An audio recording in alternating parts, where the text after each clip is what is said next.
Here we go.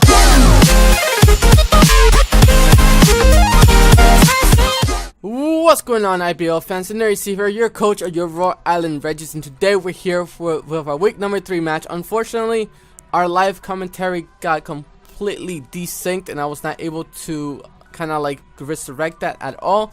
I've tried like 2 or 3 times. I tried 4 times. It did not want to work for me. So we're gonna have to do some post commentary before the time comes out. So we're up against the Las Vegas Galladers, coached by Noivern Nation. He's rocking with the Rinkless, Embor, Dragaldi, the Ditto, Excadrill, and the Tyranitar. A team that I actually thought that he was not going to bring. I knew he was going to bring the Sandcore. I knew he was going to bring the Embor. The last 3 was going to be a little bit of a toss-up. I thought he was going to bring the Eventual instead and the Primarina. The Rinkless I did see coming. If anything, he was going to bring the Gourgeist to burn my stuff up. But you know what? I felt more confident with the team he brought than I ever did before. But I'm bringing a Choice Scarf Staraptor. I think it was a Life Orb Latios, AV Escavalier, the leftovers on the Shaman, a Figgy Berry on the Snorlax, and a Choice Band on the Infernape, so that I can hit everything super hard and I don't have to worry about anything at all.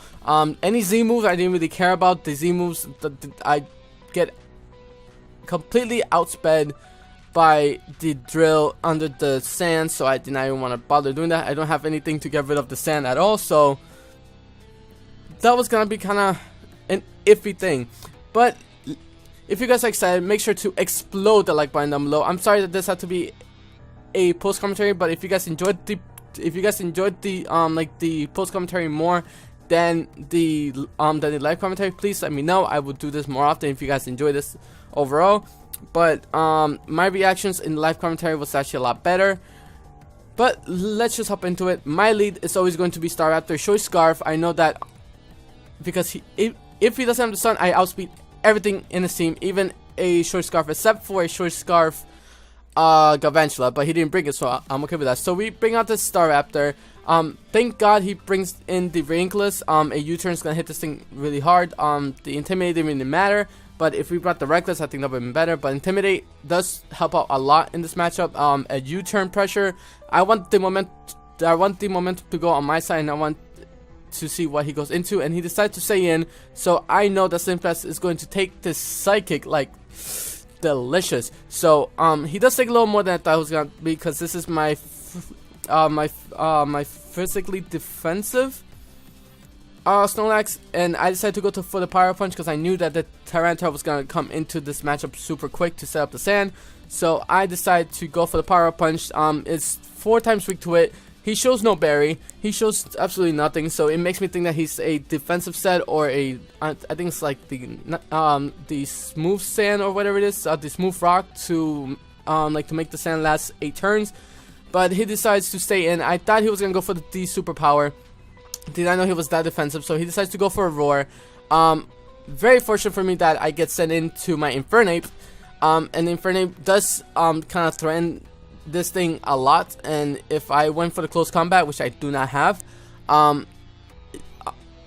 like this switch would have been made so much more sense. But he goes out into Barney the Dragaldi, and I go for the U-turn to get my momentum back on my side. And me having a clean switch into the Escavalier, I think is my best choice right now. Unfortunately, in my mindset during the live commentary, I thought he still had the Air Balloon, although I hit him with a U-turn, so I would have popped the Air Balloon no matter what. So that made no sense at all in my mind afterwards. But I'm still learning. I'm still kind of new to this whole me trying to battle things. So the HP Fire comes out. I knew he would have the HP Fire for the Escavalier, but that only does 33%, my dudes. Like, that's not gonna do anything. I go for a knockoff, me thinking, oh, he has the Air Balloon, but he only has the Black Slush. So I'm like, wait, I'm stupid. I hit him with a U-turn. After then, I realized that I did waste pretty much 33% of my life when the Horn Drill would have probably killed this thing. But he goes out into the Ditto on the switch for the drill run, the drill run. I can't speak to that. The drill run, and I do about a third to the Ditto. He goes for a knockoff, and he takes out my AV, but the Lancelot did what he needs to do. He took out the Destroy Scarf on the not Mew, which is the Ditto, which I think, now that I think of it, was a mistake, because I'm so happy that he missed the Mega Horn, because that means I would have actually died to the Mega Horn. And the crit drill run actually kind of mattered. I think it was the roll between the crit and the normal hit. It would have still killed, but here comes the Ember to revenge kill my Escavalier. I did take like the Ditto out, which is 1 kill for the Lancelot, which I'm super happy about. But he revenge kills me with the Ember. I had no switching for this thing. The Ember was such a threat. He could be Z move. He could. I know he had the Sucker Punch. That's why I did not went into my my Latios. But here comes Top Gun to make sure I have the Intimidate on this thing to kind of make them less viable, because clearly I cannot burn this thing, so I'm having the -1 on this thing is super helpful. I knew that he was gonna switch into the Tyranitar, that's why I decided to go for the U-turn. I could have gone for the close combat, but I think I would have been locked into the close combat, so I'd rather not. I'd rather not give him that much of the advantage, if you know what I mean. But I do go for the U-turn, and I guess I miscalculated this turn, and I thought that that a U-turn from a choice banded on Leisuko was going to kill, and unfortunately it does leave him at a sliver of health where it gets him the chance to put up the stealth rocks. I know that I'm talking a little bit ahead, but I thought for the love of me that he would have died, go into Slim Fast, and be able to, you know, have fun and everything, but no. So I get hit by the sand, me thinking, okay, if I get hit by sand one more time, I'll be just fine. I should have gone for the safe EQ, would have hit everything in this team, but no, I decided to get a little bit cheeky and go for the Power Up Punch. Unfortunately, the Power Up Punch was a really stupid idea, because if I went for the EQ, I think that the Roadhog would not have taken it, but I do get a crit on the Power Up Punch. That's 2 crits already for me, so that's kind of insane. But that crit did not really matter, because if I would have gotten the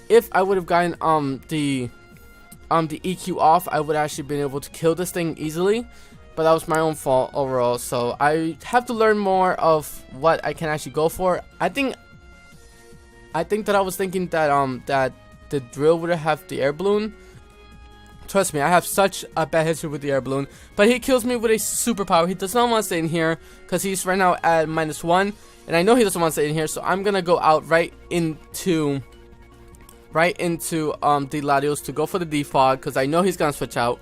He does not want to let his only win con to 2 of his win cons to stay in, and I was predicting that this thing would have the X Scissor, because I have so many things. I have 2 things that are weak to bug typings, and I did brought those 2 things, so I knew that that Top Gun would be able to hit him really well, and I think that I was fearing the Mold Breaker, which made no sense in my mind. I'm like, wait, he will have the Mold Breaker, but he has Sand Rush. That makes no sense, Steve.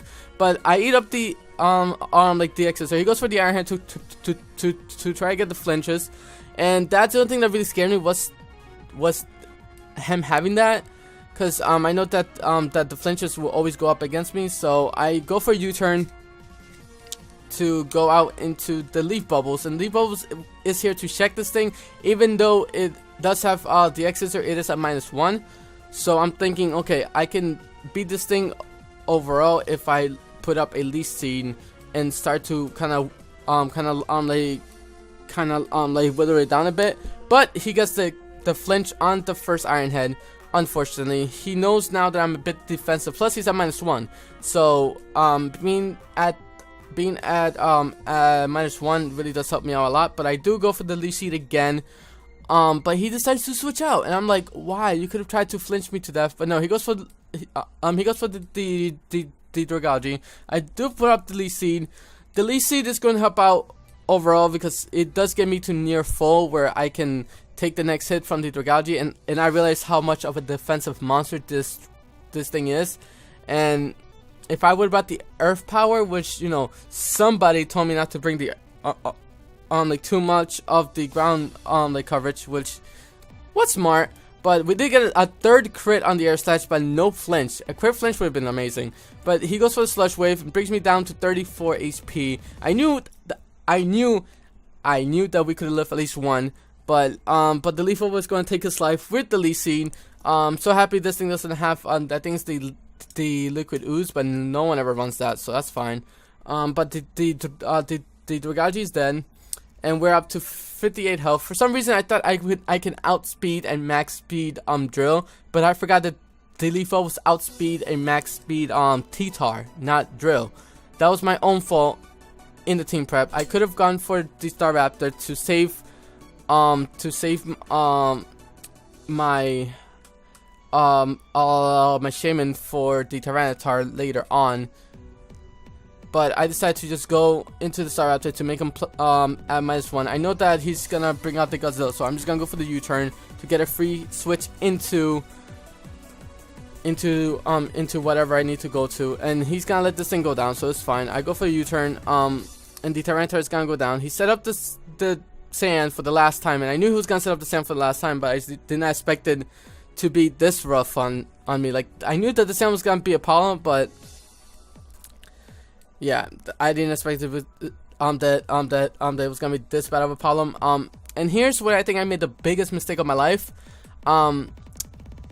I decide, you know, I can live any hit, and let me go for Mach Punch. I mean, I can't live any hit. I can outspeed him with a Mach Punch, and I forgot that there was something else, a Shopple Berry. The 2 seasons in a row, I get bested, and I lose a match to the Shopple Berry, because you guys know that this drill is gonna destroy the rest of my team. This drill is gonna destroy the rest of my team, and I have to go out into the Top Gun. Drill under sand is gonna be super hard to beat with only 2 Pokemon left, which is the Latios and the Staraptor. And he goes for the Iron Head since he outspeeds in the sand, and he destroys my Staraptor super easily with the Iron Head. He is a -1, so I have Kaiba here to take out to try to take this move. The X Scissor gonna bring me down to 45. And I do have the EQ for this thing, and I do kill the extra duo, but he has the Emboar in the back. He has the Emboar and the Rinkless in the back. I think that the Rinkless was at full health now because of the Regenerator, and the Emboar has the Sucker Punch. So I'm like, I'm not going to try to stall out this game, because I will lose to just like the sand damage. So in the very last turn, I decide to not even bother, and I let him hit me with the Sucker Punch, and that is going to be the last of my Latios. Goodbye, Kaiba. I'm sorry, I did not. I was very happy about this match. It was very close. There was no real winner till the very end, and I made a super mistake with the Shopple Berry, which got me 2 seasons in a row. When would I learn? I do not know, but I did enjoy my match.